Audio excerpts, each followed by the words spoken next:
Welcome to the inside story on the digestive system. Adam, would you like to get things started? I'm hungry. I'll order a pizza and then tell them about my digestive system. Adam. Pepe's Pizza, Pepper speaking. Order, please. Yes, hello. I'd like to order a large pepperoni pizza. Order, please. He put me on hold. Where should I start? How about with food? Oh, right, food. Food is my energy source, like fuel in a gas tank. Tank's getting a bit large, Adam. Maybe you should make that a small pizza. Pepe's Pizza, Pepper speaking. Make that a small pizza. Order, please. Now, my digestive system. I have a normal appetite. It's my healthy desire for the food that I need to maintain myself and do work.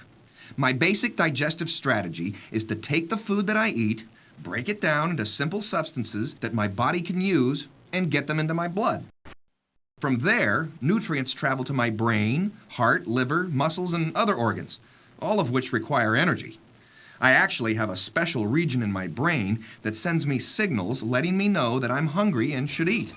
When it does, I go and get the food I want, then I put it in my mouth. Let's show them the inside story. How about the animations of your swallowing and digestive process? Sure, I'll do it if they click nicely. If you click on the picture, you'll see some live action animations of me eating and digesting that even my mother has never seen.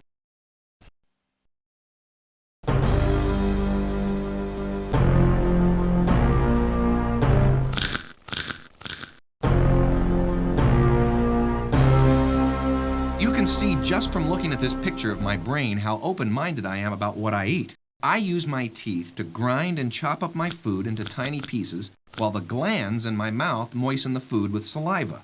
Then, my tongue pushes the moistened food, which is called a bolus, to the back of my throat and down into my esophagus, which leads to my stomach.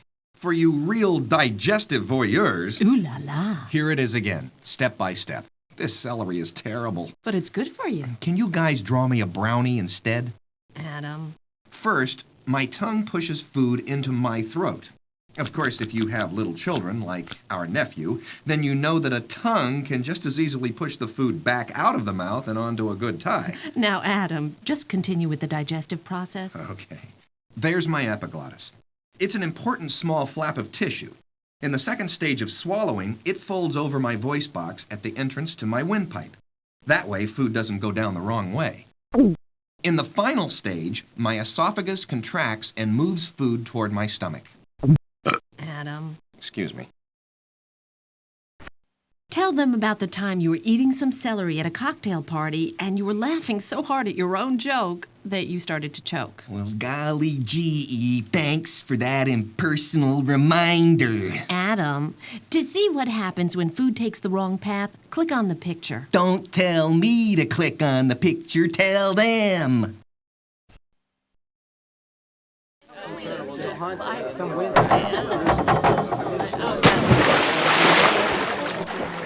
My food normally goes down my esophagus. I was talking a bit too enthusiastically while I was eating one time, so some food went down my trachea instead. Actually, he couldn't breathe or even talk. He just pointed to his throat and seemed panicked. But our friend got right behind him and performed the Heimlich maneuver. After a few abdominal thrusts, the food came right out. Anybody have a towel?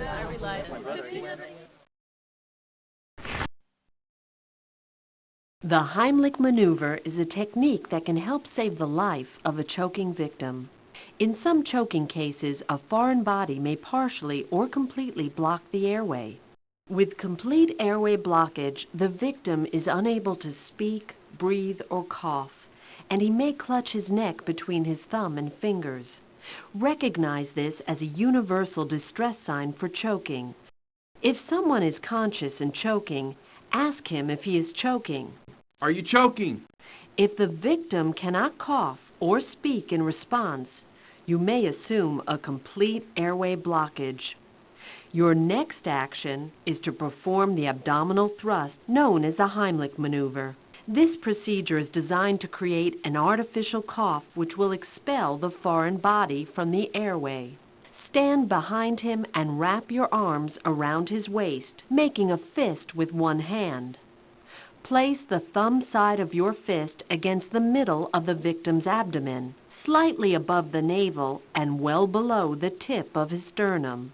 Grasp your fist with the other hand, then quickly press your fist against the victim's abdomen with sharp upward thrusts. Repeat the thrusts until the object is expelled or the victim becomes unconscious. If he becomes unconscious, place him so he is lying on a firm, flat surface. Next, notify the emergency medical system. It's a bit embarrassing, but if not for the Heimlich maneuver, I wouldn't be here today. On the other hand, if you'd like to see what happens when food is swallowed and digested properly, just click on the picture.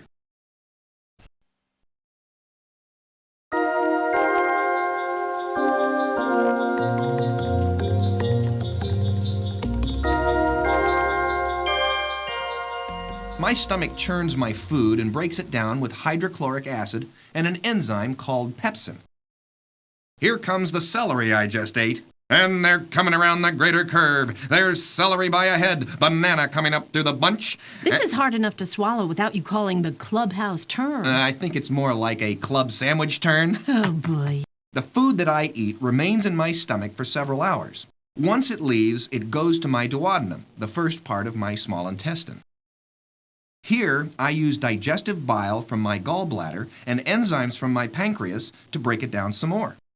Enzymes are chemicals which my body makes to speed up the digestion of specific types of food. For instance, trypsin breaks down the protein in the steak I eat. And lipase helps to break down the fat.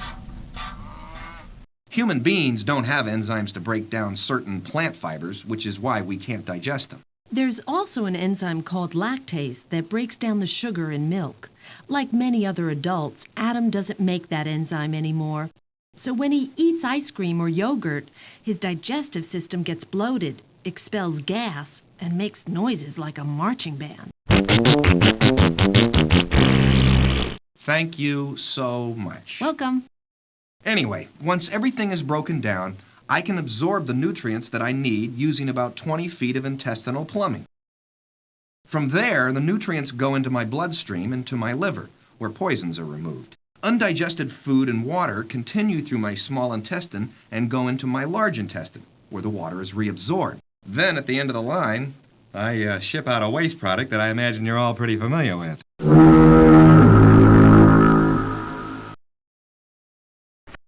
Okay, that's how my food is broken down. But how does it move through my intestines?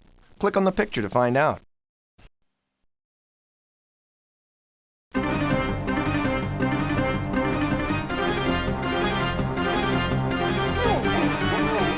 Without peristalsis, swallowing and digesting food would be a challenging activity. That's because peristalsis is a series of wave-like muscle contractions that moves food like a conveyor belt to different processing stations in the digestive tract. The process begins in Adam's esophagus when he swallows. Then it continues in his stomach where the food is squeezed and stirred into a liquid mixture called chyme. Next, peristalsis continues in the small intestine. We'll take a piece of intestine and stretch it out so you can see the wave-like movements better. Peristalsis mixes the chyme back and forth, allowing nutrients to be absorbed into Adam's bloodstream through the small intestine walls. Peristalsis concludes in the large intestine where water from the undigested food material is absorbed into Adam's bloodstream. And of course, you know what happens to the indigestible part.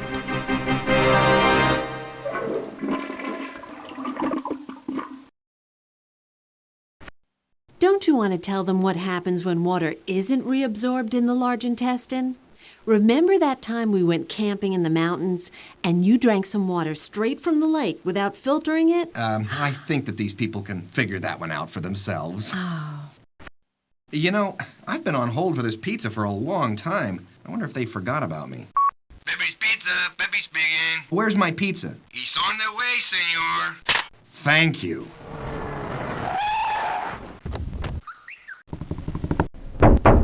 I'll get it. Pizza delivery.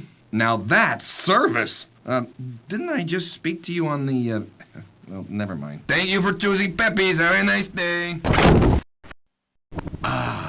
Pizza. Honey, why did you order pepperoni? You know that it gives you heartburn. Well, you may as well eat a slice while I tell them what happens. Okay. To see the inside story on heartburn, click on the picture.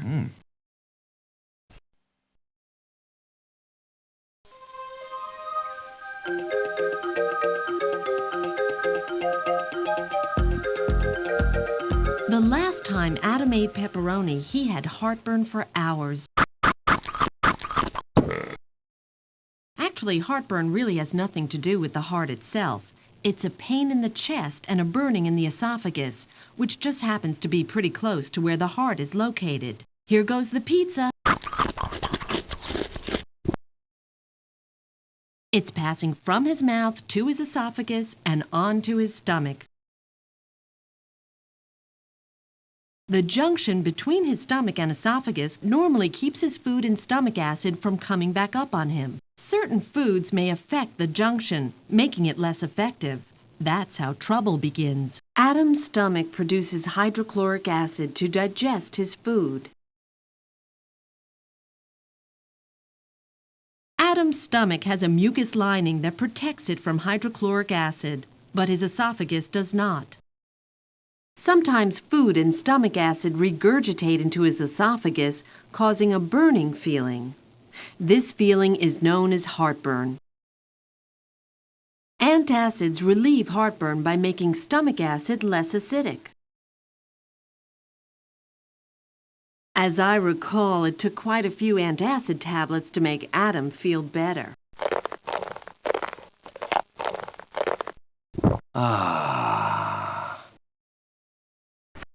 Adam felt pretty bad from the pepperoni, so he took a nap. Oh, are you feeling a little better? Yes, thank you. Did the phone ring while I was resting? Yes, Greg, the head medical illustrator, called. Are you sure you want to know what he called about? This is going to be bad, isn't it? Well, he wants you to star in a CD-ROM called Adam's Sports Injuries. You're gonna go rollerblading in the Rocky Mountains and kayaking over Niagara Falls. Is Greg trying to purposely give me an ulcer? Just relax. You know how budgets are. They'll probably settle on baseball and tennis. Besides, some doctors don't think stress causes ulcers anymore. Ulcers may result from that Helicobacter bacteria we read about in the newspaper article. Helicobacter, Helicobacter. What an odd couple of words. All I know is I have a sensitive stomach and my family gets stomach ulcers and I don't want one. Well, if you would like to see the inside story on stomach ulcers, click on the picture.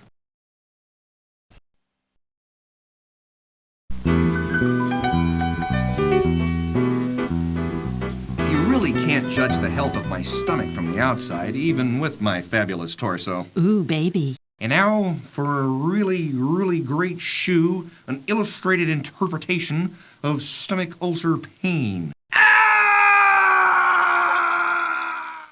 Inside my own stomach, acid is digesting me. My stomach produces acid that breaks down food into simple substances. The inside wall of my stomach is protected from the acid by a mucus lining. If the mucus lining becomes too thin, an ulcer may form. A common symptom of ulcers is bleeding.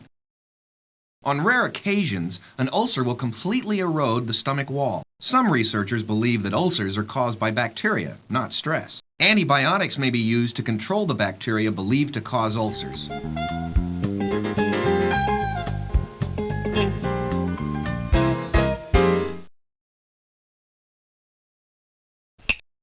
Dr. Harper, what causes stomach ulcers? In the past, doctors thought that extra acid secreted by the stomach damaged the stomach lining and resulted in an ulcer. However, scientists found that certain medications like aspirin and ibuprofen can cause stomach ulcers. More recently, scientists isolated a bacterium called Helicobacter pylorus and found it causes most stomach ulcers. What are the symptoms of a stomach ulcer? Stomach ulcers normally cause pain at the base of the sternum that may penetrate to the back. Ulcers may also cause nausea and vomiting. If the ulcer is bleeding, the vomited material may look like coffee grounds, or the stools will become black and tarry. If you experience any of these signs, see your doctor immediately. The doctor will perform tests and may prescribe medications. If Helicobacter pylorus is involved, antibiotics may be necessary to kill all the bacteria and prevent the recurrence of ulcers.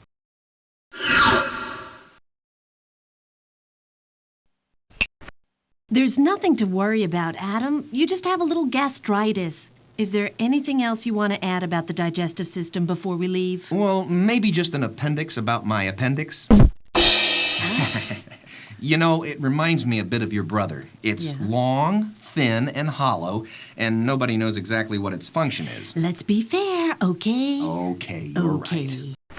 Actually, the significance of the appendix is that fecal material may occasionally get trapped in it, causing inflammation and infection, which the doctors call appendicitis. Then it's sayonara to the appendix, just like it's sayonara for us right now. Sayonara.